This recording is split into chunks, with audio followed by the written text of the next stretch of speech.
Should probably put the dome light on. There we go. I hope that's in focus. Anyway, monumental moment here. The last cold start on the Duster. It's 8 p.m. Friday night, October 22nd. Don't know why I'm documenting this like a movie, but it's monumental. So here goes nothing.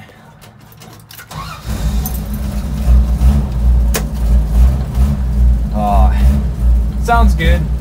It'll sound gooder in due time.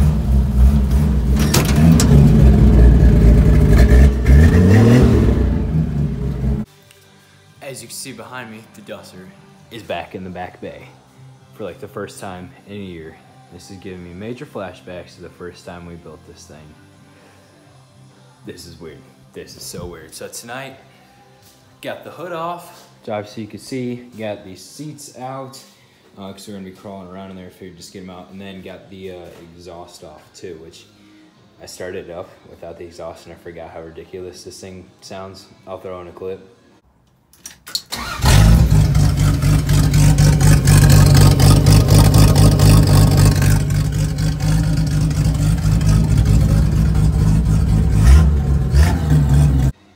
Yeah, it sounds like a friggin' tractor. Oh, thing is, it's funny, it's funny. So it's about a little past midnight here. Tomorrow I think we're just gonna start on pulling this thing out.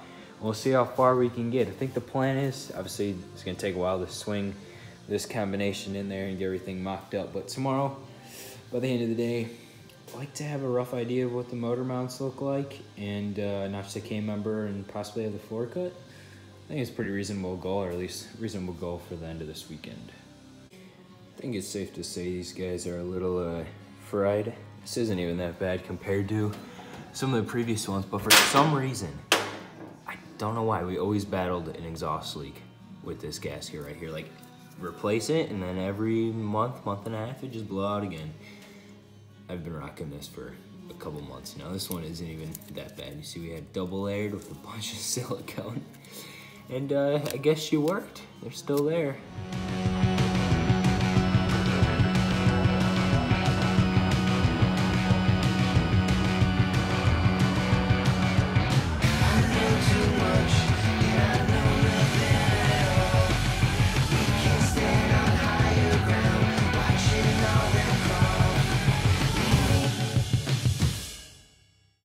This is so bad. Stop, you have to be like, here's the awful engine that can go burn in hell that I will never use again. And here's the good one that's going in the engine. Here's this stupid engine with the ugly valve cover. Okay, the valve cover's not ugly. It's the only good part about it. It's the only good part about it. It's ugly. Anyway, it's slow and it can go die. And you wouldn't speed with it. And now I have to be dramatic and like how I did for the TikTok. That was sick. We should include a clip of the TikTok in it. This car is not going on TikTok. This is not TikTok. communism. The engine already is on TikTok. The shifter's on TikTok. This clip has gone south very fast. Nope, now we're going. Okay. So you have to describe what's happening. We got the ugly slow engine out. Cleaned off the engine bay, and then now we're gonna take out a bunch of shit in here. Whoa, language. And we're gonna put that engine, the pretty blue one. What's it called? An LS. Okay. Obviously. Jeez, sorry. We're gonna put that engine in this ugly engine bay. Hey, it's a nice engine bay. We have to paint it first, obviously. No, it's freshly painted. She thinks because we got a little ding here that is destroyed. That little one ding that... I think we should show all of the I'm right. Okay.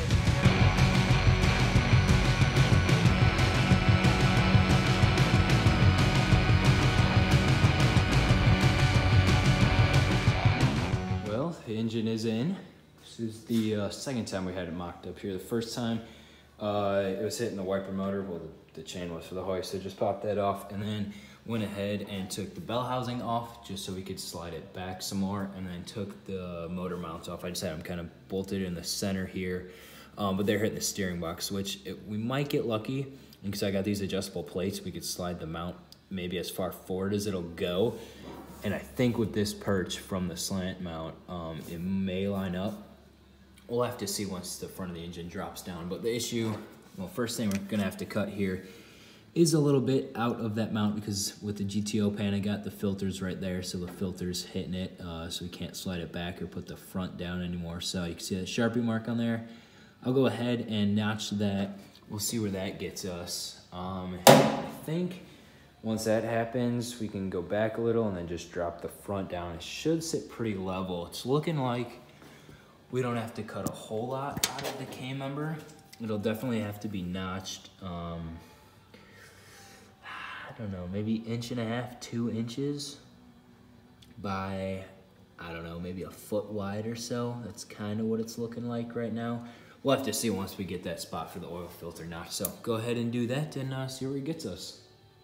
Okay, so here's the deal now. After much deliberation and after we cut this little guy off, the engine wasn't gonna sit center without some major cutting.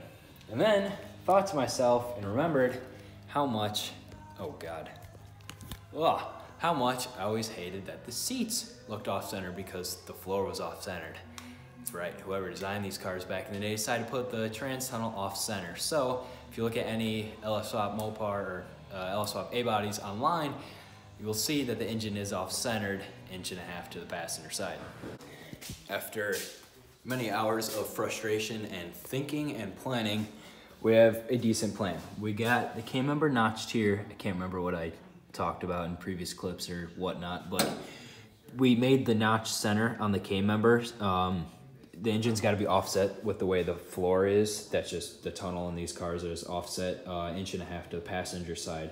So at first we had the notch obviously 1.5 inches to the passenger side, but then we couldn't get the filter off, so we just made it all the way to the side of this mount, and then we decided to just make it center so it visibly looked good, and then also so we could get the drain plug bolt off this side. So that is cut. It's gonna need some more trimming. It's not really a rough cut, but it'll just need some more fine tuning. I have to grind it down and everything before go to plate it, take that out of the car to do that. And then underneath here, we got the trans on. If I can grab this light. Oh, that was a struggle. And we got the trans and the bell housing on, and we got it marked out where we're gonna have to cut right now, which actually sits pretty good in the car. You can see, obviously, we're gonna have to cut for the shifter. If I can get up here. There we go. So yeah, the torsion bar crossmember right there. You can see the mark I got on the right side there. The little silver mark, if the camera would focus. That would be kind of cool. Yeah, you can see it right there now. So I'm just gonna drill a hole in the 4 corners because I basically got a square cut out, and then I'll go inside the car and basically connect the dots, cut the square out. But yeah, that top center piece of the torsion bar crossmember is gonna be cut out, and then we'll just have to essentially raise it so that it'll fit the trans, and then either lean it forward or backwards so it'll be able to clear the shifter there. So it's probably really hard to understand what I'm explaining, but once I get that cut, I can probably show you guys from the inside of the car and it'll make more sense. End of technically day 1 here working on the LS, and as you can see behind me, the engine is in the car and the stand is right here. No, it's not mounted, it's just sitting on some blocks, but we got it pretty close to exactly where we want it. Obviously it shifted a little when we let it down on blocks, but that's where it's gonna go. It's got enough clearance, well, it will, for the steering box here. The K-member's obviously cut, balancer's not gonna hit it. The back's gotta come up just a little, and the front's gotta drop down a little, and then we should be perfect. That's looking pretty sweet. Went ahead and cut the floor on this guy too, so you can see that. The actual shifter base, or like the platform that it goes on the trans, will stick up through the floor, so that's sitting a little down right now. You can see this is where that torsion bar crossmember was. You can see that piece right there, and then obviously the matching ones on this side. So not totally sure how we're gonna connect it yet. Have a few ideas floating around, just kind of depends exactly. I don't really know what I want to do for how it's gonna look, and obviously it's got to be structurally sound and safe too. So this like backbone piece right here was hitting the floor. That's why I did cut so much out up here, which isn't a big deal. I might weld in a piece and then do like a half tube on the top of it to cover this up. I don't know. I'm just thinking of ideas right now. Nothing's set in stone, but that's just a rough cut of where it's gonna be, and I'm happy. Got to keep my cup holder, so pretty happy with that placement. Other than that, it's pretty much all we did. It was just a bunch of in and out and in and out and measuring and looking and more measuring, and that was pretty much all today was. But I do feel pretty good about the amount of progress we got in this thing. So the engine is in its final spot. We spent basically all yesterday afternoon and last night and this morning getting it all squared up and where we want it to be. Like I said, it's gonna be a little offset to this side. It'll still be square in the engine bay, but it's gonna be a little offset just because the floor is offset. And you can, it's kind of hard to see, but you can see that's our center line, kind of lines up with the badge on the grill, and then going down to the center of the water pump, it's gonna be a little bit off. So it's basically center between the inner fender on this side and the steering column, if that makes sense, opposed to center on the inner fender on this side. So just the way it's gonna be. But right now we got some blocks in there holding it all up. We got our 3 degrees angle back. I got some blocks holding the trans up. Now we're gonna start to make these motor mounts. Ugh, can't talk. On this side, we're gonna go ahead and use the slant 6 perch just because it basically lines up. I got those adjustable plates so we can move the motor mounts forward and backwards. We got them all the way forward on both sides here. And it seems like it'll line up pretty good. Let me grab the light and I'll show you guys. So yeah, it's actually gonna line up pretty nice. So basically, our plan is, it's gonna be pretty simple, nothing too crazy. Got this tube here, cut a piece that'll slide up in the motor mount just like that, and then I'll make 2 tabs that are notched that'll go on the bottom of this tube here, and they'll just extend down. I don't know if I'm gonna box it fully in yet, haven't decided. Definitely do some gussets off this side, but I think we'll just start with the 2 tabs going down out of 1/8 inch. We'll see if that's strong enough. May end up boxing it like I said, but the one on this side, oh boy. One on this side here is gonna be a little bit trickier just because these slant mounts are offset. So just like the other side, I have this mount slid all the way forward on that plate there. But instead of doing the tube with 2 tabs, we're still gonna do the tube, but they're either gonna be really short tabs, or I'm gonna weld a plate across the top of this that'll extend back to here, box it in because there is a brace for the steering box back here. So just do a plate across, kind of box it in, and then I might just weld the tube straight to that. So this can sit flush, or it'll have really short tabs that'll go up there. So I haven't totally decided yet. I'm gonna start with the passenger side because that'll be a little bit easier. And then we'll go ahead and move on to this side here and see how far we can get today. Got the passenger side motor mount kind of mocked up here just with some cardboard, so you can see that tube in between the mount there. Just got the bolt in there, and then the plan is to notch the top of the pieces there, so it'll go around the tube, and then they'll kind of fan out like a triangle like that. So hopefully that should be structurally sound. I think I'm gonna end up doing maybe like a triangle gusset off the side right there and right there.